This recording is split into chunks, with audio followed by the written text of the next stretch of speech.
Hi, welcome to the NDPA conference. My name is Ailene Tisser, and I am one of the co-founders of Swim Angelfish.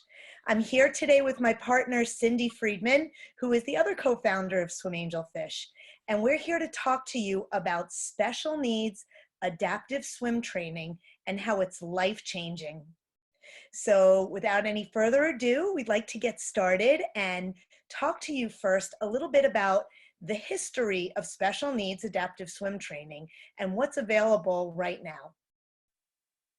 So many of you may have heard about Adaptive Aquatics through the Red Cross, and that was a program that ran for a number of years. Monica Lepore had a book out through Human Kinetics, and it was another course people could take when they get the WSI. They could train further and get their Adaptive Aquatic certification. At this time, that is not available. Now, some of the other training people might be doing is using somebody who has some experience in some ABA or somebody who has some experience in special education and adding their knowledge to their current swim curriculum. Ailene, what would you like to add? A lot of swim schools and swim school associations are trying to put trainings together that are more specifically geared towards working with swimmers with autism. And we're really here today to educate you that yes, autism is a huge prevalence right now. The statistics are changing daily with, I think now it's up to 1 in 54 children are diagnosed with autism a year. I just read something recent this morning that's the new statistic from 1 in 59. Drowning is the leading cause of death for this population, so it's gotten a lot of swims associations' attention.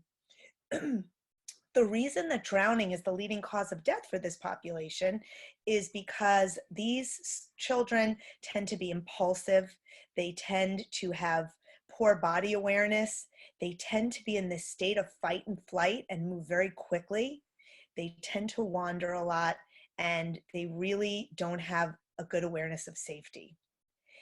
Our program really wants to talk to you today about understanding a little bit deeper about the issues all swimmers with special needs are having when learning to swim. And our goals today are to educate you on different strategies that can be used for a swimmer regardless of their disability. So it's not based on diagnosis, but rather on what is the underlying problem that this swimmer is having when learning how to swim. How can I address the underlying problem and then go back to teaching my swim skill benchmark? Would you like to add to that, Cindy?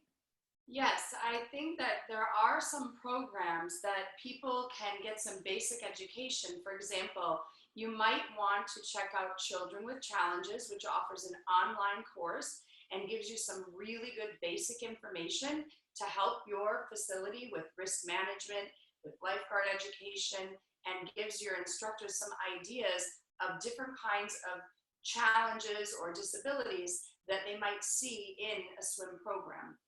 I also want to let you know that Ailene and I will be adding, and there'll be a link for this webinar that will have some information on an article that we published in Sensory Integration International, and that will speak for all of you resonating a little bit on the kind of kids you see that are seeking the water, maybe seeking the end of a water slide, constantly splashing, and then the other kind of child that's very anxious and timid, and it gives you a nice article to read about that.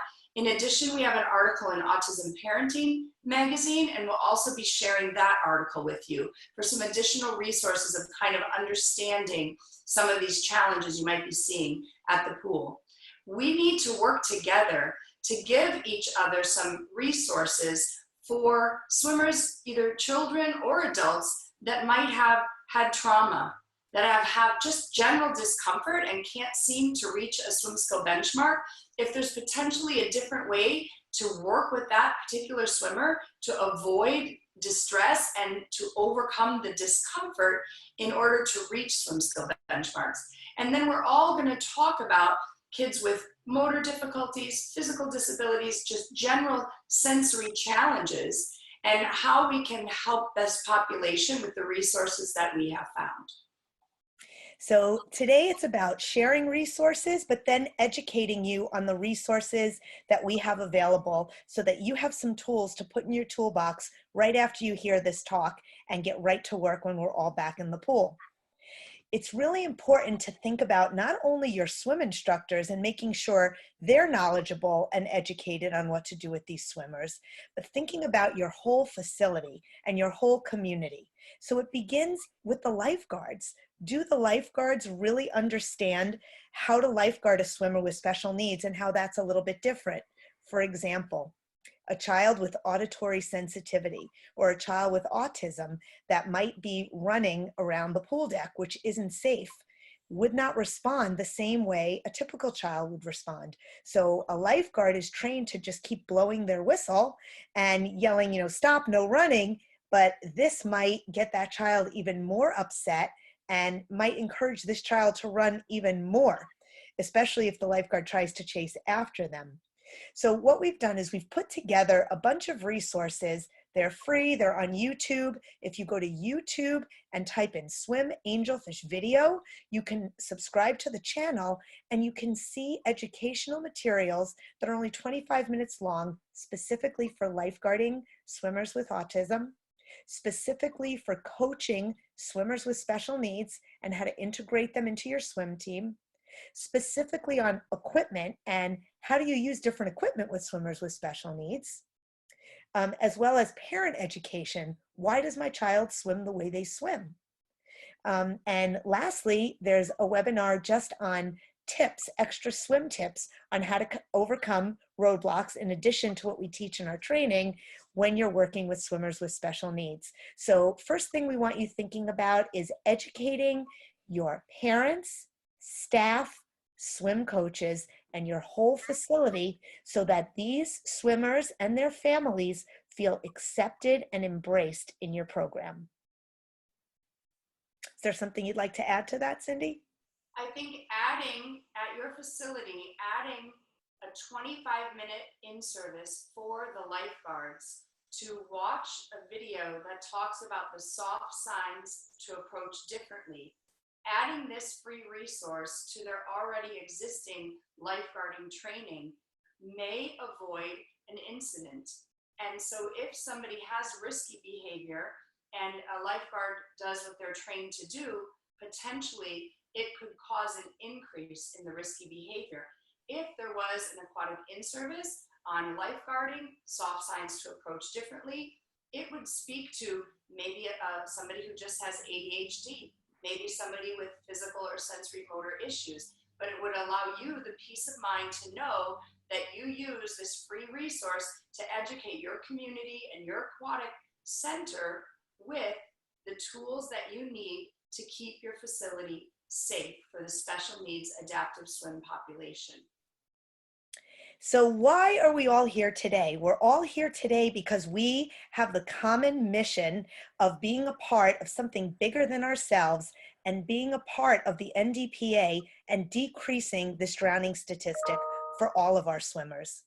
Because our specialty is swimmers with special needs, we want to share with you today some actual techniques that you can go back and use in your very next swim lesson. So we like to think about the roadblocks swimmers are facing. This way, we're not educating you on disabilities or diagnoses because you're all very familiar with what is autism and what is cerebral palsy and what is Down syndrome. What we want to talk about today is what is the obstacle that a swimmer like that is having when learning how to be safe and independent in the water. And the first obstacle that you come across is going under successfully. So many of these swimmers either seek being underwater and stay underwater for a long time, right? Or they're very fearful of going underwater. And in order to have a successful save, you need to be able to successfully submerge and recover and catch your breath and get yourself to the side. So going under is very important. It's also important for the swimmers with cerebral palsy and motor deficits because no matter what adaptive equipment they're wearing in the pool, they're still going to occasionally have their lips and nose near the water, and they might take in a little water. And we need to not be afraid. We need to show them how to manage that when water does get in their mouth, so it doesn't send them into a startle reflex and make them inhale the water. And lastly, our swimmers, for example, with low muscle tone and Down syndrome, they swim with an open mouth posture. And a lot of water gets in their mouth when they're swimming, whether they're happy and they're laughing as they're swimming, or they're drinking the water as they're swimming. So I'm going to turn it over to Cindy, and she's going to give you one tip on going underwater successfully that you can try in your next swim lesson. I am excited to talk to you about I'm excited to talk to you about how we can work together to work on successful submerging. And one of the things with NDPA that we're all here for is increasing successful saves, right? So being able to successfully submerge in a safe environment and working on that swim skill benchmark is what is going to be necessary in order for someone to come up, blink their eyes, look around, and not be panicked. Many times when Ailene and I work with people, with facilities and with kids and instructors, there sometimes can be an obstacle just in addressing the going underwater, because some of our kids have a ritual and routine, and they want to be rest assured that there is no way their instructor or their parent or anybody is going to put them under, and it becomes discomfort. But we have to educate each other on certain tips. For example, having the children or adults that are so fearful of going underwater that it causes so much discomfort, working on what we call a social story and a home program. So if any of you are parents and you have these kind of kids, or any of you are swim instructors or coaches, think about what you could do at home, whether it's a bowl of water, whether it's in the bathtub with it not all the way full, but in a safe, organized, calm space, being able to go underwater, whether it's your ear or your mouth, or eventually your mouth, nose, eyes underwater, figuring out a safe way to submerge, and then generalizing that skill, usually with some kind of a video, an iPhone video of the success of going under, and then generalizing that skill to a swimming pool and being able to say, wow, you did this here at home, and now we're going to do this here in the pool. And also, I think, Ailene, you'd agree with me that sometimes, even if the children are nonverbal, or if they do have these irrational fears, some of the kids do understand if you sort of say to them, you know, it really is a rule, or it really is a safety issue, kind of like crossing the street, that if we're going to come and have so much fun at the pool, we have to be able to learn the skill together of going underwater and coming up. Because if you ever accidentally slipped or fell into a pool or a lake or some body of water, mom and dad and your coaches and everybody wants to make sure that you can come up, blink your eyes, and take a breath. Do you have anything to add to that going underwater, Ailene? Yeah, I also want to talk about a little bit of maybe why they're afraid to go underwater. And some of our swimmers have had a bad experience when they've tried to go underwater, where they've gagged on the water and swallowed it. And a lot of times, if you look at their body position, a lot of the kids that are fearful go underwater with their head tipped back. And if all of you look up and try to swallow, you can't, because when your head is hyperextended, you cannot swallow and manage whatever secretions are in your throat, and it makes you feel like you're gagging. So you might want to look at their head position, and you might want to break it into body parts. Chin down, lips and nose in. Chin down, lips, nose, eyes in. And if you ensure that they have a chin tuck, whether they do it on their own or whether you physically use your body to hold them in such a way that keeps their chin tucked so they can feel going underwater with success, they might enjoy it and be less fearful. The other thing is sometimes it causes an extreme reaction. So co-regulate that with your body and don't get hyper about it or feed off on their anxiety, but rather react in a calm way after they go under. Firmly wipe their face after they go under. Give them the control back. We're going to wipe away that yucky feeling. You did a great job. And then turn it over to an activity that they like, that's motivating, maybe add some humor and wash away that adrenaline, and build going underwater as a positive experience. I wanted to give you one more tip. The other tip is feeling like you have control of your body. Think about it. When you go in the water and you're neck deep in water, your gravity is taken away. Suddenly you have all of this buoyancy and you can't control your body and you're fearful. Now on top of that, someone is asking you to do something that's fearful, such as go underwater. So you don't know where your body is, you're afraid to go underwater, and everything just feels out of control. Maybe go to the steps, lay on the steps, go in the shallow, or have them even hold the side of the pool where their body can be grounded, and then they can try practicing putting their face in and taking it out. Trying to do it in the middle of the pool as a 1, 2, 3 under for a child with sensory issues, whether they have cerebral palsy, Down syndrome, Rett syndrome, autism, is scary for all of them. So think about maybe grounding their body so they have control and they feel calm and they can feel successful. Do you have anything you'd like to add to that, Cindy? I don't have anything to add. I just would like to encourage everybody to not avoid the idea of a successful submerge and to work through some possible scenario to get your swimmer safely submerging so that we can have an increase in successful saves. Thank you. That's perfect. So then the next thing, just to summarize then, so a couple of strategies now you're going to take home and try with going underwater successfully is grading the activity, maybe doing ear and cheek, ear, cheek, and lip, breaking it down. 2, practicing at home, maybe giving the mom a home program, practicing it in the tub when there's just a little bit of water, like Cindy spoke about. And 3, doing it in a way where they feel safe and grounded in the water, whether they're holding the side, laying on the step, and feeling control. And the last piece is helping them go underwater with their chin tucked, so it's a successful experience and they can manage the water that's in their mouth if they do swallow a little.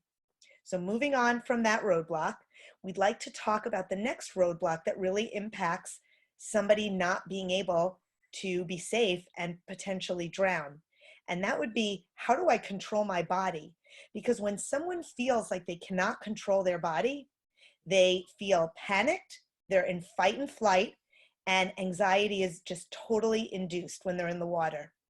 And Cindy has a great story about a child that she worked with that was swimming somewhere else, and they kept wanting to just practice swim skills instead of addressing the underlying problem, which was, how do I control my body? And the child never got off the steps in 6 lessons. They weren't even able to get him in the pool. And in 1 lesson, Cindy had so much success because she went back and addressed the roadblock of, how do I control my body? So I'm going to let her speak to that for a minute. So for those of you that are struggling, if you're struggling in current swim lessons and you're watching this and you're a parent, or if you have a student that you're working with and some of these things are resonating and you're looking for some more training, in addition to watching the 2.5 hours of the free webinars that you can find, I think it's really important to try to look at what the underlying problem might be. And for this particular swimmer that had done 15 swimming lessons, this is a little boy who was born at 1 pound and has a twin brother who was 2 pounds and is typical. He doesn't really have a specific diagnosis, just general delay. So when we speak of universal roadblocks, we're talking about strategies and techniques for the swimmer that just doesn't seem to be able to progress. So instead of looking at him and letting him hold on to me, I thought, well, he just doesn't know even where to begin because he relies on gravity. And so I used a strategy that's in our free webinar called Swim Tips. And it is probably something a lot of you have already thought about, of putting on a long sleeve cotton shirt much like this lightweight sweatshirt, and going in the water with something, when it gets wet, it's heavy. So putting a long sleeve shirt on and having him walk chest deep in the water at the step area, after about 15 minutes, he stopped crying and just looked up.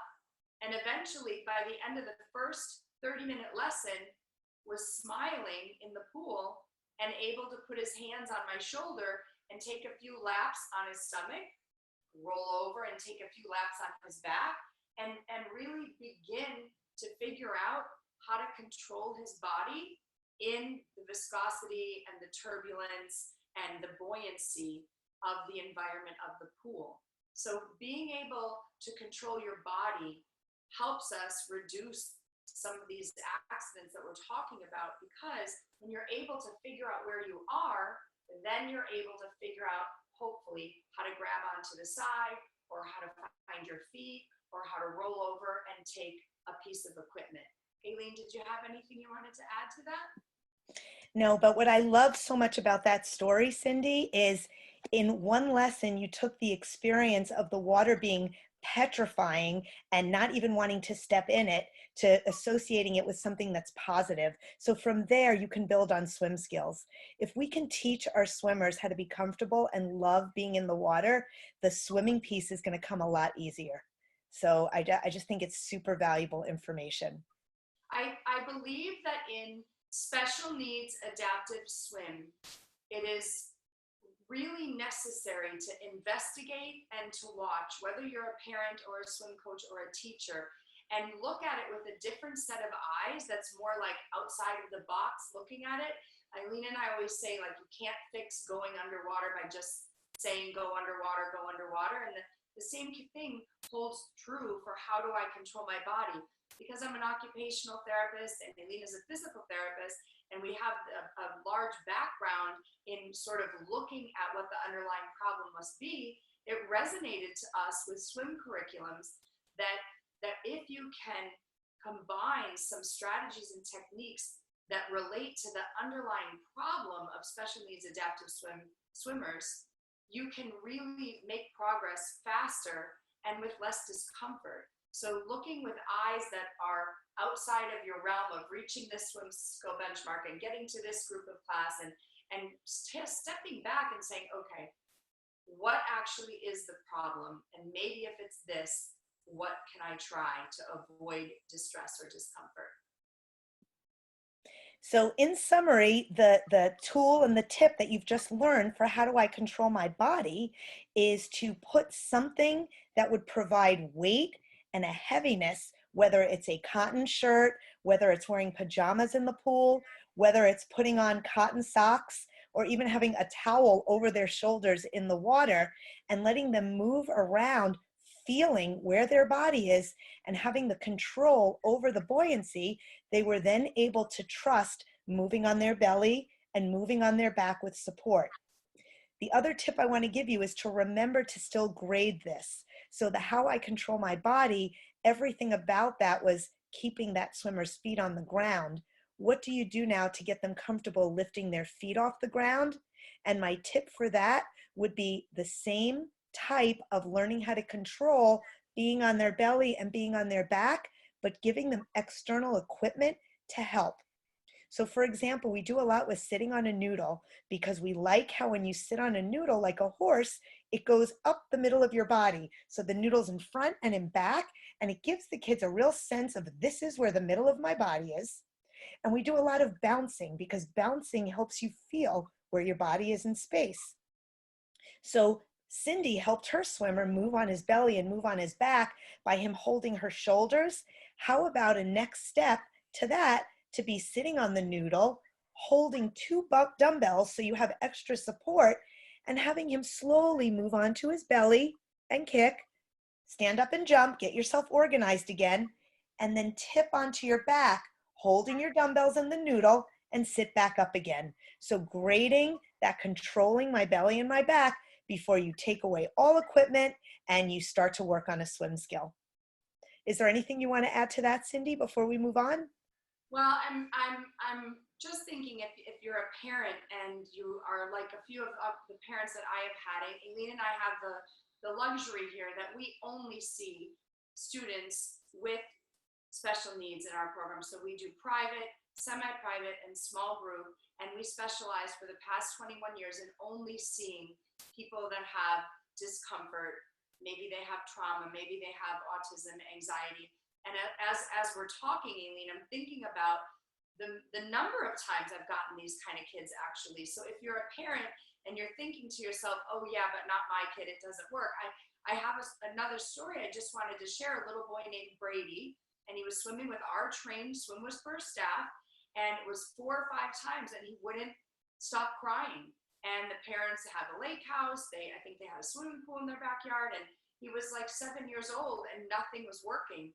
And so when he came up to me, I had the luxury of a zero entry pool. So sometimes if you can change the pool, change the way you enter or exit, change the time of the day, that also can influence with these kids. But what he did is I had him wear a super heavy sweatshirt. I had him wear a long pair of pants and socks. And he came in and he was nervous. And we did have to push through the discomfort. I'm not going to say it was so easy, but we had to push through the discomfort of just walking in the zero entry, walking knees, walking to our hips, making points of the pool to walk back and forth from so he would know where we were going to go. And eventually, in that 45-minute time, we were able to get all the way to neck deep. We were able to jump up and down. He was able to smile and then able to take off the sweatshirt, take off the pants, and continue the kind of like the cognitive conversation of this is what the water does. Brady, the water is so silly. It's going to push you back and forth, but you're strong enough to control your body and not always let it make you nervous. This is, I would say, just a general, anxious, typical first grade boy who just could not seem to find a way to learn to swim. And now he swims laps. They send me videos, and the strategy that's in the Swim Tips free webinar is a free information of something you could do to help a swimmer like that. So there is definitely hope for that anxious child that maybe is outside of your box of things that you've been thinking of. The next roadblock that I want to talk about, the next and last, I just want to give you guys a feeling of how we look at an obstacle, we think about the underlying cause, we address it with movement strategies, and then we go back to teaching swimming. And that's the beauty of how this integrates beautifully with any swim curriculum, because it's not a curriculum-based philosophy, it's a problem-solving based philosophy. So you spend a little time to overcome the problem, and you have so much success in the long run. And I think the last big one that all of us see that I think is worth bringing up for discussion, I'm sure Cindy will agree with me, it's seeking sensory input. And these are the kids that come in and they are seeking so much input of the water. They are splashing, they're bobbing, they're drinking the water, they're going under, they won't even look at you. How can you teach somebody how to swim when you can't even get them to engage with you or follow a direction? And I think these are the most often kids that people are looking for help from a behaviorist or from a special ed teacher, like I just can't get them to follow directions. And our approach isn't address this as a behavior, it's address it as what does their body need to get regulated so they can then follow the direction of what you need them to do. So I feel that when a child first gets in the water, they're showing you what they need. And if they're bobbing and spinning and splashing, then spend the first 5 to 10 minutes of your lesson giving them that input. We have such a gift being in the water because it's such a sensory experience and it's so motivating. Let's use it. Let's use it to help us achieve a functional goal. So a child that gets in the pool splashing and seeking, let's give them more of that. Let's have them, if they love going under, do a couple of forward rolls, because that's a lot of what we call vestibular input. And what does vestibular or movement do to your brain?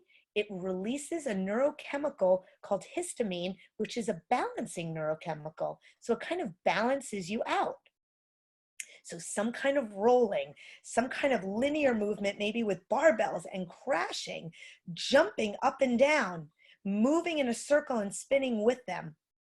The other kind of input people are seeking is heavy work. When you see them splashing, that's what they want, heavy work. So what's a great way to get that splashing sensation? Maybe climbing out and then jumping in for a big smack of the water. Maybe taking dumbbells and doing big, fast arms with the dumbbells as you're splashing the water. Maybe holding a barbell and you hold onto their feet and you're having them crash forward and back with the barbell as you're giving them all of this input. And then you move it to, let's do big arms, and then we climb out and jump in again. So you're giving them that input for 5 to 10 minutes, and you know you did enough when they start to engage with you and calm down. And that proprioceptive heavy work input that you're giving them releases the neurochemical serotonin, and that makes them feel good, and that makes them feel happy. So combining that maybe with an underwater activity where they have to dive down and get a couple of diving rings. What does that deep pressure of the water do? It's like it gives your body a big hug. Neurochemically, that releases dopamine and it's calming. So you've got the perfect recipe of giving them the input they want, getting them calm and happy, and then moving it to a swim skill. I am sure Cindy has a lot to add to that, but I just wanted to just open up your mind to all the beautiful sensory input you can do in the water. I love what you're talking about with the seeking sensory. And I think for those of you listening that are thinking, yes, yes, yes, I have those kind of kids, and maybe you tried an ABA approach, maybe you tried a visual schedule, maybe you tried an iPad. Sometimes we have to get comfortable giving some minimal physical assistance and saying, after we do the routine, what Ailene is talking about, we did some somersaults that we're trying to turn into flip turns. We did some climbing out to get that big crash of breaking the surface tension and jumping in. And then we went underwater and we know, okay, I'm going to allow them to do these few things, but then you're going to want and you're going to make sure that they copy you for big arms or copy you for rollovers or copy you for a breaststroke skill. And I think we have to allow some physical prompting to see what kind of motor planning of arms we're going to get. And sometimes it's not so comfortable if you're a typical swim instructor, right? Like I'm holding somebody's elbows and I'm not only moving their arm, but I'm pulling with power and I'm physically working as hard as they are. But if I get 1 or 2 arms, maybe a month from now, I'm going to get 8 arms. Maybe 3 months from now, they're going to swim a lap of that stroke because their brain is beginning to remember the motor planning and the motor learning and the patterning of whatever stroke it is that you're working on. I think one of the most important things, and I'm thinking, Ailene, about the NBC news clip about the 2 brothers that both have autism that is on our YouTube channel. These boys continue to swim with me. They both have limited language. They're cute, they're funny. I've been doing this for 21 years. He got away from me last week and thought it was the funniest thing on the planet, ran as fast as he could over to the water slide, threw himself in the water, and the danger of these seekers is such an alarming thing, I think, for some typical people to see, or lifeguards, or even other people at the pool. I was yelling, grab him, like asking for somebody to please grab him. And of course, nobody did because they weren't even educated on how to respond. The lifeguard was blowing his whistle. So there's so many things that could have turned into such an accident. But that seeking sensory input becomes a sort of a dual problem in drowning prevention, because yes, we want them to safely submerge and come up, but these seekers, they're not going to come up and look and take a piece of equipment. They're not going to come up and look and want to go to the side. They're going to come up, they're going to want to swallow water, they're going to want to splash the water, and they will go back down to the bottom with complete disregard for breath. And these seekers are sometimes what we really need to make sure that we're offering further education for lifeguards, further education for parents. And I want to try to express to the community that helping the parents and helping aquatic facilities become educated to these kids that kind of look typical, look like they're having a good time, but the seeking and satiating the seeking is overpowers any sense of safety whatsoever. And these are the kind of things we have to make some forward movement and help to teach them how to hold a piece of equipment. And I know, Ailene, you probably have more to say about seeking sensory, but it brings us just naturally right into the topic of anybody in the world, first of all, but more particularly special needs adaptive swim need exposure to a rescue tube and to what to do with it. So I'll let you take it away with that. Well, it's also important to remember your first then language, because again, when these kids are in this seeking mode and they just want that input so bad, they have disregard for everything else. You're right, Cindy. So once you give them more intensity of that input and they start to react and engage with you, you can then go to your first and then language. Okay, first 10 crashes, and then we do 10 big arms. Okay, first climb out and wait, then you get to do big crashes and jump in. So using your first and then language and building safety into every swim lesson, starting with a safe ritual and routine, ending with a safe ritual and routine, and even when you're giving that sensory input, pointing out safety and safe ritual and routines. I'm just going to expand on what Cindy mentioned with the rescue tube as our last tip. And this isn't anything to do with seeking sensory input. It's more of the roadblock of the kids that won't touch equipment. That's another roadblock we address in our program. It's called I Can't Touch That. And these are the kids that are not comfortable holding on to anything. So could you imagine if they were in a situation where you had to rescue them and you throw the equipment towards them, you throw a rescue tube, you reach a noodle for them to grab to pull them in, and they don't want to touch anything? Working on slowly tolerating touch, working on exposure to the equipment that's in the pool facility so it's not new to them if it's ever thrown at them, and always encouraging them to get the side and hold the side as opposed to grabbing onto you if they ever overestimate what they're able to do and they get tired. So remembering that to build into your ritual and routine is very important. I'm actually going to move now from our roadblock discussion. So I wanted you guys to just get a flavor of the way we look at things and the way we come up with movement strategies. Hopefully you got a few tips from all of that. And I just want to now expand and have you guys think about more of your program and your facilities, and what are your expectations for swimmers with special needs? Do you have special groups that these swimmers can participate in? Do you try to fit them into already existing groups? Or do you only do private lessons with these swimmers? And Cindy and I just wanted to give you some information about some creative things we do in our program, because like Cindy said, we're in 20 different pools and all we do is work with swimmers with special needs. So we do private lessons. However, the social component is huge, and we do some overlaps between our sessions to see if kids would be good partners. And we eventually move kids into semi-privates and small groups so we can pull the social piece into our swim lessons. And I'll tell you, you don't have to group kids based on the diagnoses or the issues that they have. Group them based on their swim level, and they will bring each other up to the level that they're at.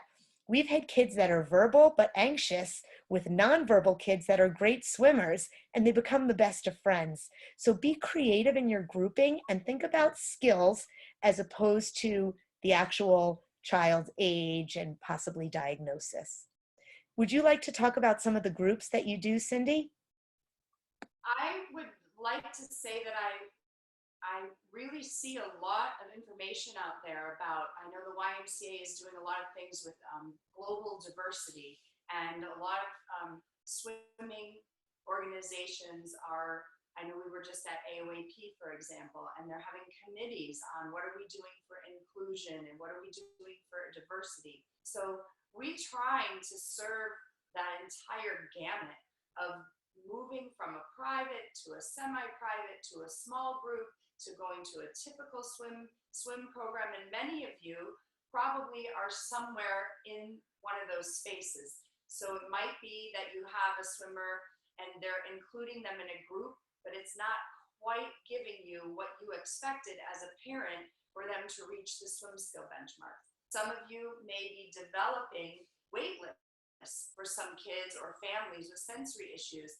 And so I think, like Ailene said, we just like to throw out 5 to 10 ideas. Maybe I'll say 5 and Ailene will come up with 5, but some of the things we're doing to address communities and aquatic facilities and offer some safe spaces for the whole family. So I will just start with, there's a place here that has a 0 entry pool that has a water slide, and we partnered with the Fortin Foundation and with the workout club. So the 3 of us together come together and we try to offer it like 4 times a year, what we call a sensory swim.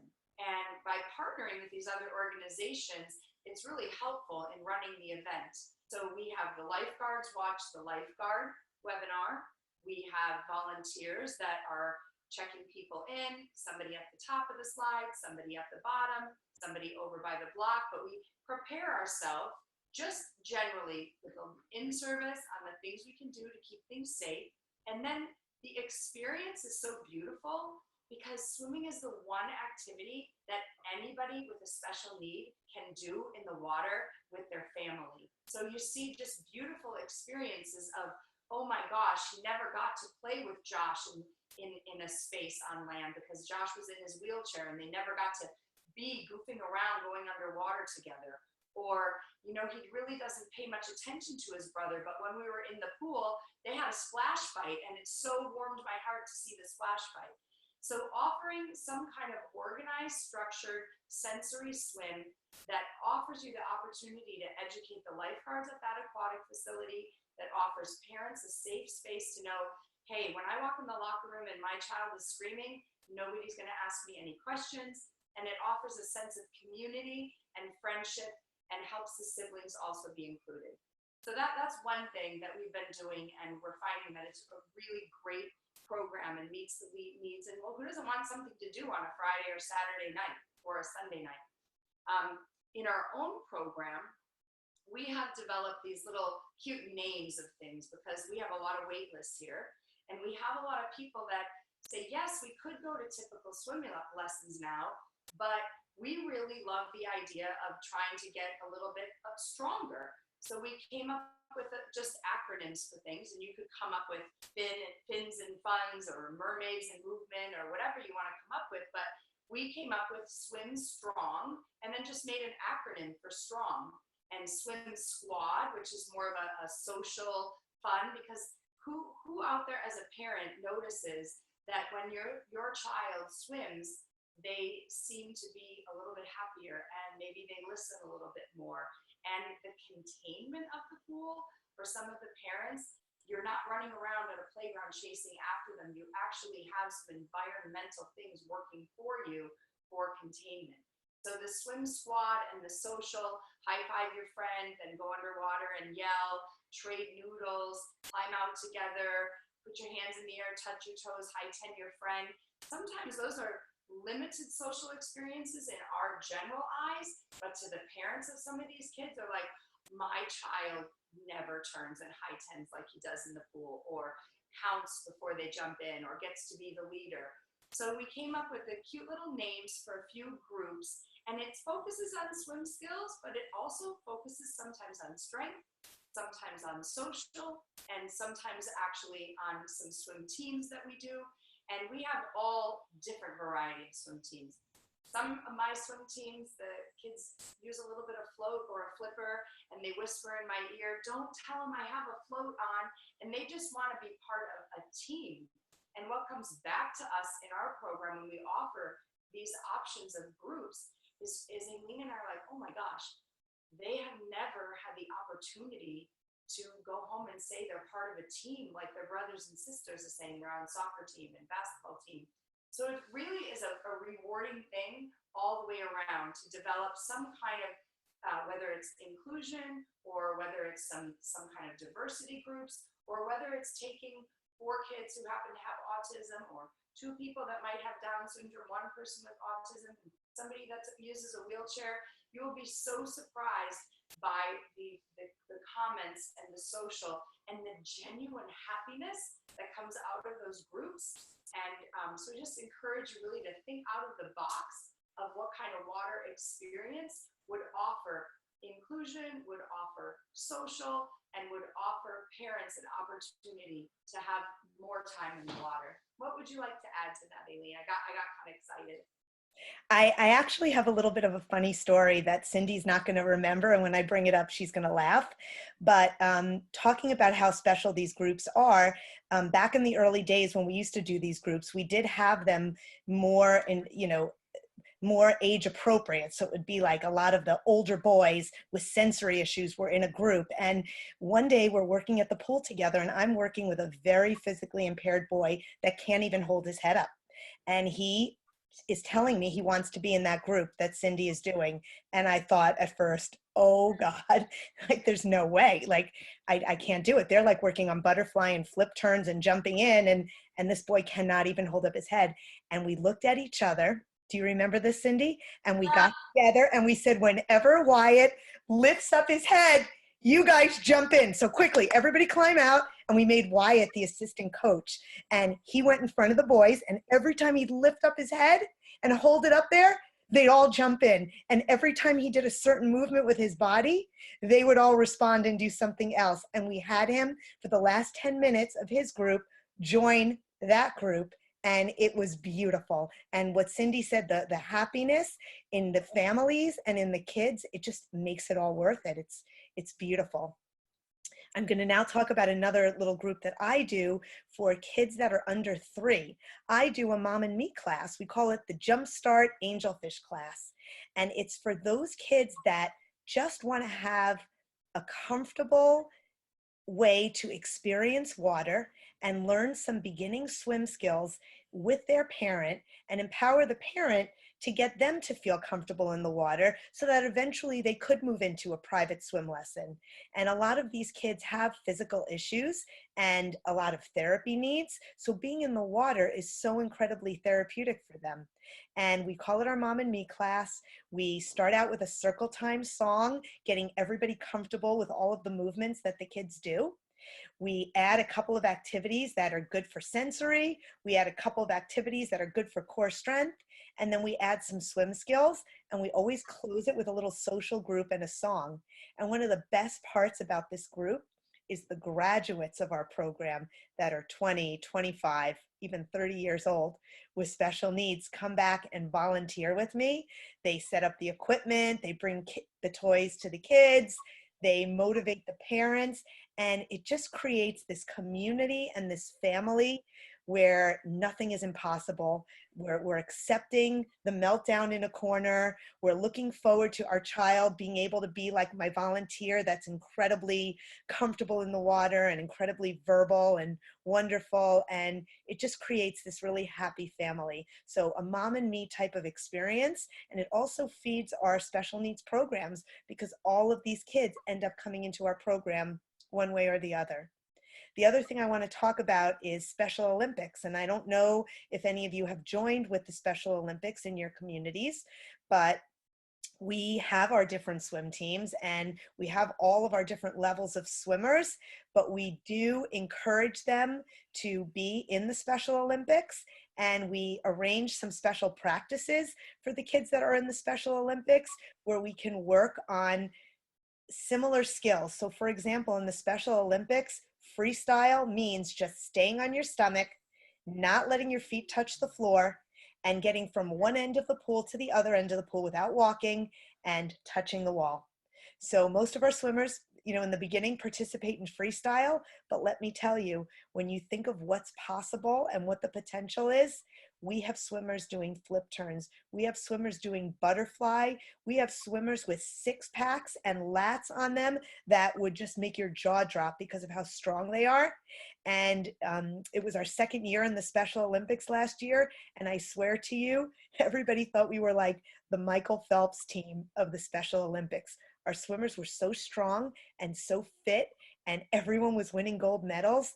So just don't set limits for your swimmers. Be open to create what they need, and be open to using your brains to be adaptable and creative, and anything is possible, and you are going to see such incredible success. And we have just a few minutes to kind of wrap up here, and I think it's a good place to say, you know um, in the end, our philosophy is on education, right? And educating you to understand the underlying problem your swimmer is having, so that you could come up with a successful way to address it with a movement strategy and go back to teaching.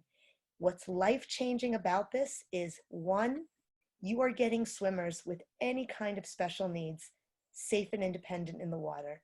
Whether it's with equipment or without equipment, you're getting all swimmers safe and independent in the water. That's life-changing. Two, it's life-changing for parents, because now these parents have a recreational activity that they can do as a family that is so good for their child, and it makes them feel like their child's just like everyone else. And three, it's life-changing for your staff, because no one wants to do a job that they don't feel that they're doing well. And let's face it, a lot of us, when we have those difficult swimmers with behaviors and sensory issues, and they're really complicated, and we feel like we're making no progress, how wonderful to give your instructors an opportunity to say, education's available. We're going to invest in you, and we're going to get you trained. And if you don't have the finances right now with all the craziness that's going on, the training is free. We have free training on YouTube. Start with that, but empower your instructors to know training is necessary and needed. And while you're all amazing swim instructors, take that next step and open your mind to learning more techniques, and you are going to achieve miracles, and you are going to get swimmers with special needs safe and independent in the water. Would you like to say anything, Cindy? No, I hope that this webinar and Ailene and I working together during this time, I hope that you're able to understand and feel empowered, that if you're a parent and you're taking your swimmer to a swim lesson and you ask them, well, what is your additional special needs adaptive swim training? And they say that they don't specifically have it, it offers you the resource and tool to be able to say, oh my gosh, no problem. I have a webinar and I'd really like you to listen to it. I think it will help you with my child.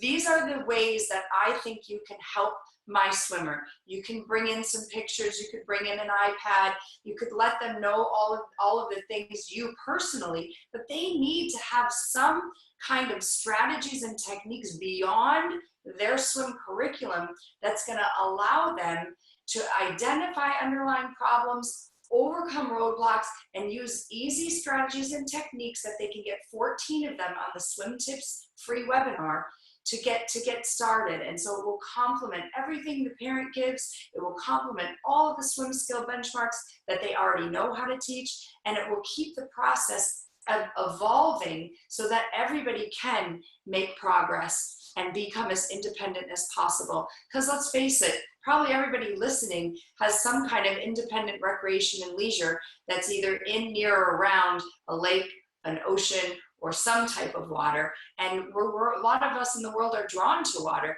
Thank you so much for listening to us.